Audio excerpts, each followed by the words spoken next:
Population guyanaise dévastée par les ravages de l'orpaillage et en effet collatéral la déforestation qui laisse place à la pollution et l'empoisonnement des peuples au mercure.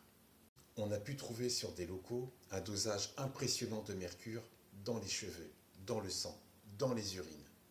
Toutes les populations proches des fleuves et des rivières consomment du poisson. Poisson qui est en contact permanent avec une eau polluée au méthylmercure. Mais pas que. On y a aussi trouvé une forte concentration de plomb. Mercure et plomb, dans les eaux, c'est un des cocktails les plus meurtriers pour éliminer une population, et sur plusieurs générations. Et il n'y a pas de décision prise pour protéger les Guyanais? Si, le 10 octobre 2013, un accord international visant à protéger du mercure les populations et l'environnement a été signé. C'est la convention Minamata. Donc c'est bon, des dispositions ont été prises en Guyane. Un accord signé, oui, mais juste sur le papier. Des promesses et aucune avancée. Les promesses. Les promesses des gouvernements, c'est le même concept qu'un chef d'État français, en juillet 2017, qui avait dit que sa première bataille, ce sera de loger les gens dignement. Ce même chef d'État français avait dit qu'il n'y aurait plus de SDF avant la fin de l'année. Je ne sais pas à quelle année il pensait, mais aujourd'hui, 2024, le nombre de personnes sans abri a battu des records en France.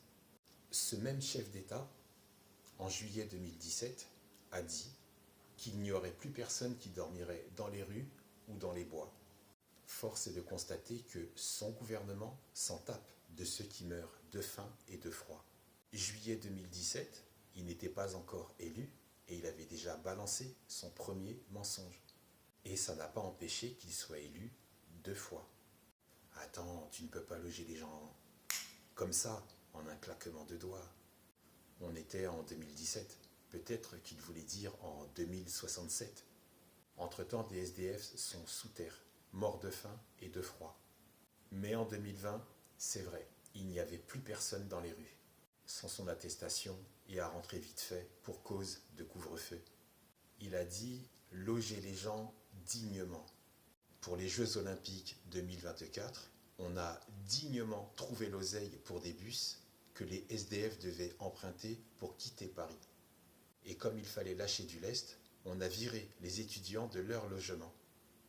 Donc, si un seul chef d'État s'en tape de sa population, comment peux-tu faire confiance à 128 gouvernements qui ont signé cette convention Minamata? D'ailleurs, Minamata, ça ne sonne pas guyanais. Eh bien non, tu vois le manque de respect? Ce nom, c'est à cause d'une catastrophe écologique à Minamata, au Japon. Et mais c'est quoi le rapport? Des rejets et des déchets industriels, dont une des multiples substances est le méthylmercure, ont engendré une épidémie qu'ils ont appelée maladie de Minamata à partir des années 1950. Attends, ça se passe à Minamata, au Japon, donc la maladie s'appelle maladie de Minamata, c'est ça. Minamata a connu pendant des décennies une intoxication liée à des substances fortement dangereuses, et notamment du méthylmercure, parce que des eaux usées industrielles d'une usine chimique ont été déversées dans la baie de Minamata. Quel rapport avec la Guyane? Je vois où tu vas en venir. Non japonais au Japon, non guyanais en Guyane. Pour toi, c'est logique.